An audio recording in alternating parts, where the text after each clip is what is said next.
Now the comma. The comma. I would just stress on the important ones that make a lot of sense for the SAT. The ones you would always find on the SAT. The first is the use of the comma to mark off introductory phrases or introductory clauses. Yes, to mark off introductory phrases or introductory clauses from the rest of the sentence. Now, I think I need to also clarify what an introductory clause or a dependent clause means in this case. Remember, we stressed the idea of the independent clause in the previous part, right? This time around, let's look at the dependent clause. Now, what is dependent clause? The dependent clause also has a subject and a verb. An expression that has a subject and a verb, right? But unlike the independent clause, it does not make complete sense because you would often find subordinate conjunctions or relative pronouns inside it. Now let me give you an example. Because bats are nocturnal creatures, this is reason complete, right? It leaves you asking what? It's not even a sentence.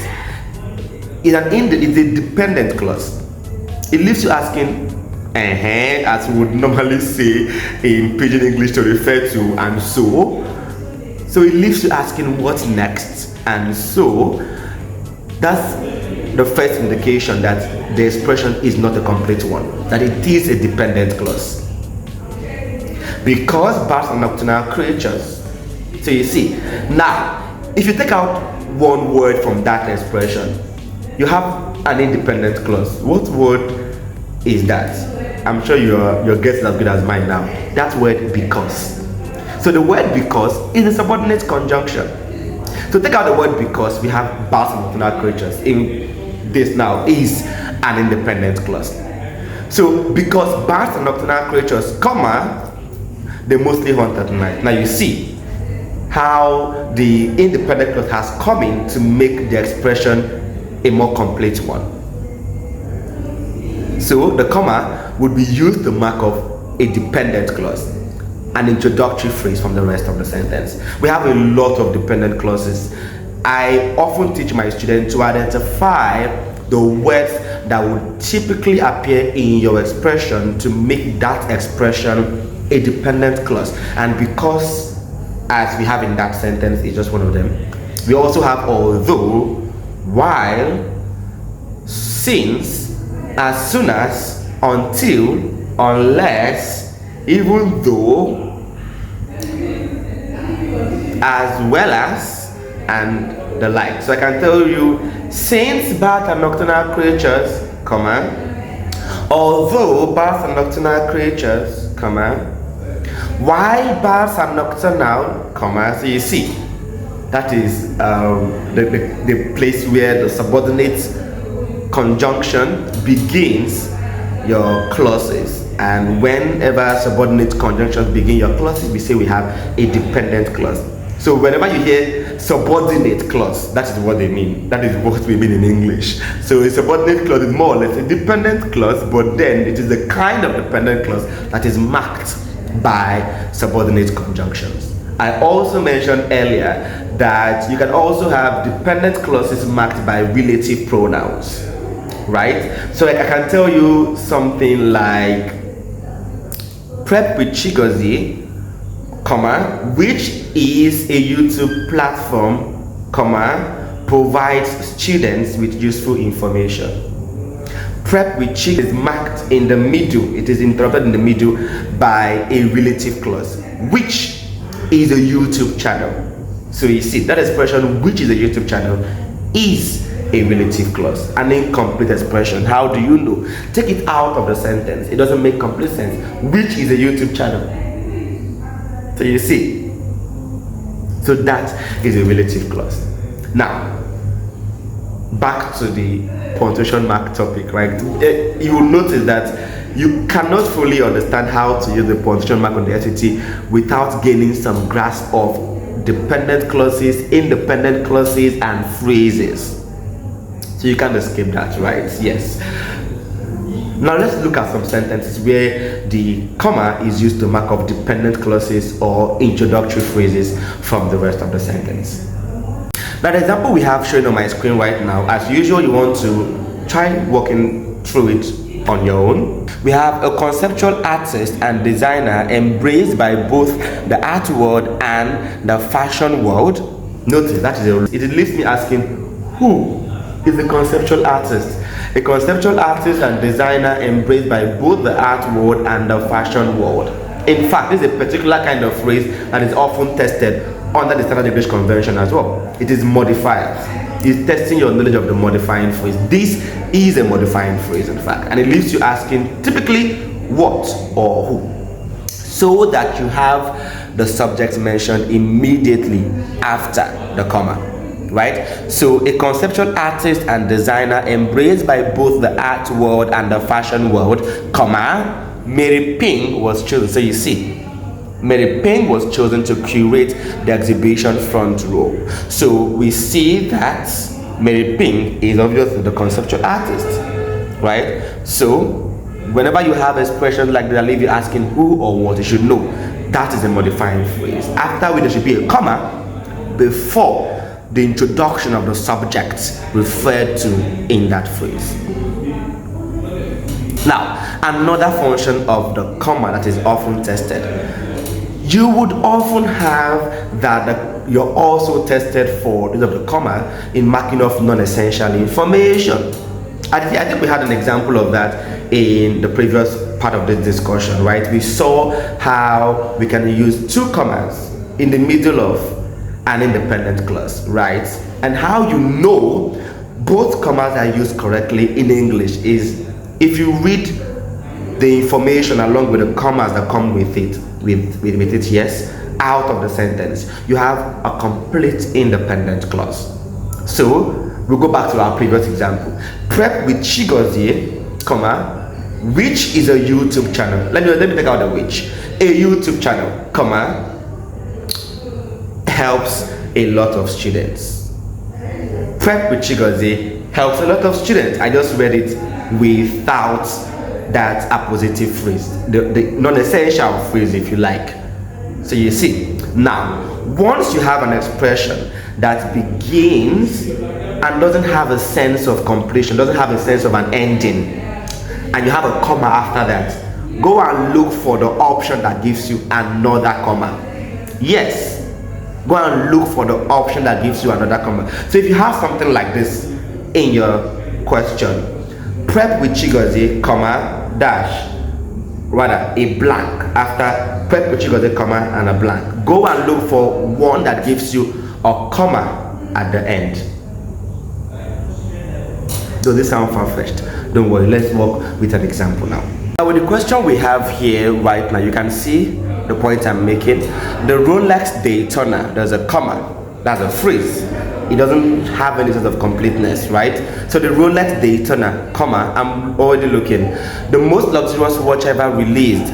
This sentence is written correctly. So our answer obviously is no change. This is of course the old pattern of the SAT, right? Testing for punctuation. This is the old pattern where the option, the way the question comes happens to be one of the options, which is no change. So for this question, the answer should be no change, meaning that the sentence is correctly used the way it is. So if you read off the most luxurious watch ever released, if you read it out of the sentence, you have the Rolex Daytona sells for a staggering $500,000. So when you read that off, you see we have a complete independent clause, right? That is another important function. By the way, this function is quite synonymous with the function of marking off marking off titles from names, which is often tested as well, marking off titles from names. So whenever you have a person's name before the person's title in your question, you're obviously tested for the case of title and name, right? So you should have commas marking up the title. Yes, you should have commas marking up the title from the name, insofar as the name occurs first. I think we have an example here. See, Novak Djokovic one of the best tennis players of the modern era, comma. So you notice that you have Novak Djokovic, which is the name. The title of this person is one of the best tennis players of the modern era. We don't need a comma before the of. That is, by the way, it is wrong to have commas or any punctuation mark at all before prepositional phrases. And you can tell prepositional phrases begin with prepositions of, with, beside, to, on, for. That is a point you should note down now, right? So obviously the sentence as we have it is wrong because of the use of the comma before of the modern era. Of the modern era is a prepositional phrase, so it is wrong to use a punctuation, any punctuation at all, before prepositional phrases in English, right? So the right way to have this sentence should be Novak Djokovic, one of the best tennis players of the modern era, comma, Novak Djokovic, comma, one of the best tennis players of the modern era, comma, is worshipped as a god in Serbia. In the same way as the non-essential, because of those two commas, if you read those two commas and the information that comes with them out of the sentence, you have Novak Djokovic is worshipped as a god in Serbia. So you see, that's how you tell that it is used correctly. I think we should move right from this into the function of the dash. The dash can do just about the same function.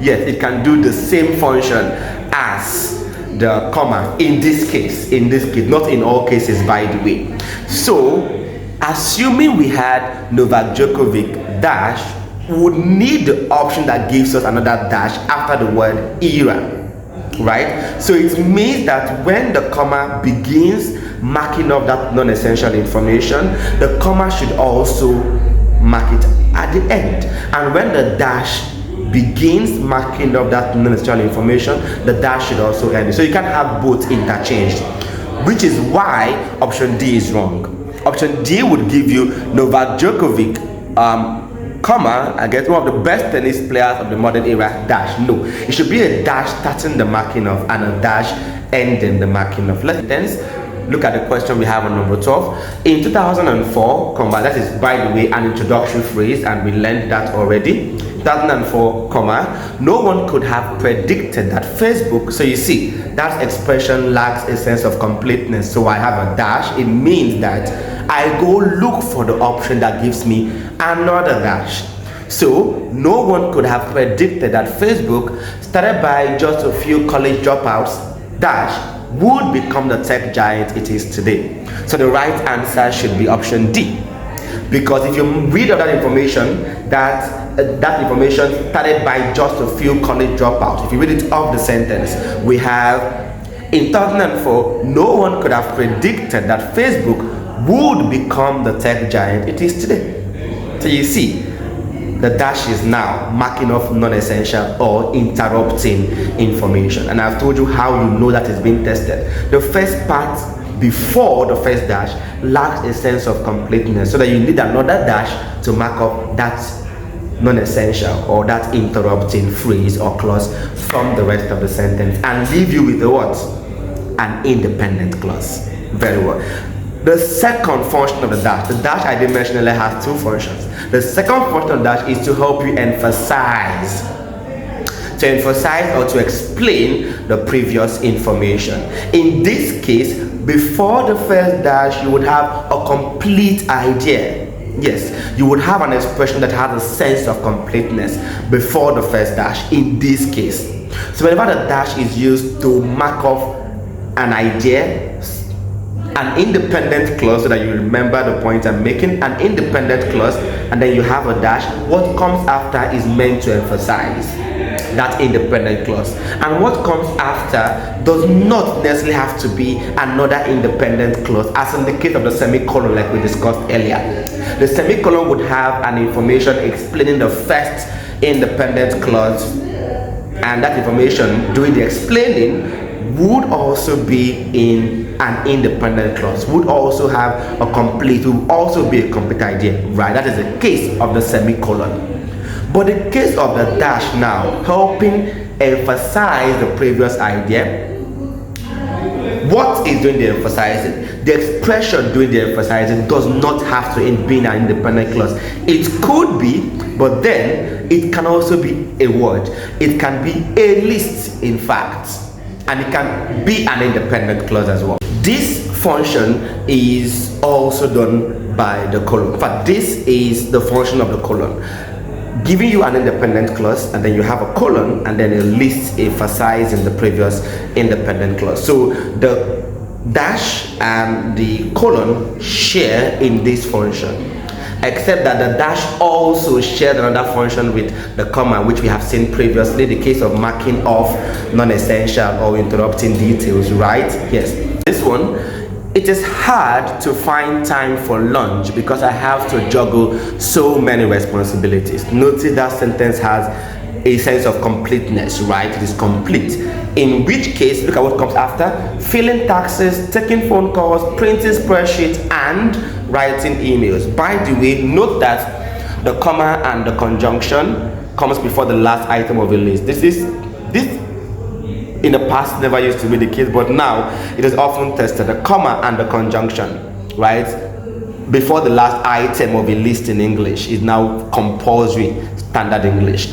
So it is hard to find time for lunch because I have to juggle so many responsibilities. The comma here is wrong. The comma does not introduce emphasis or introduce a list, right? It should be the job of a colon. So the colon should be here, or the dash, which is why option B obviously is the best answer here.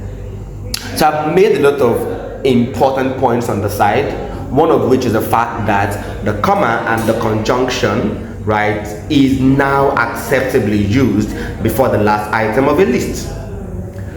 Another is the fact that you do not have comma before prepositional phrases. Typically begin with up to, with, on, for, in.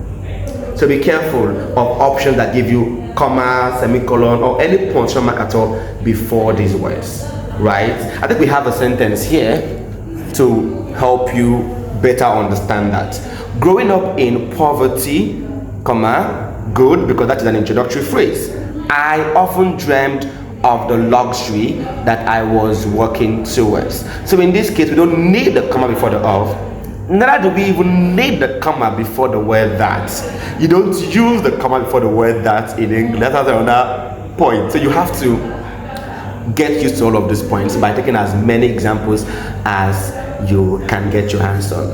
In any case, I hope this can be helpful as much as it can be to help you gain some more confidence dealing with punctuation questions moving forward. Before we end the session, please leave a like if you enjoyed watching this and share this video. Subscribe as well if you're entirely new here, until I see you in another helpful video such as this. Thank you for staying to the end.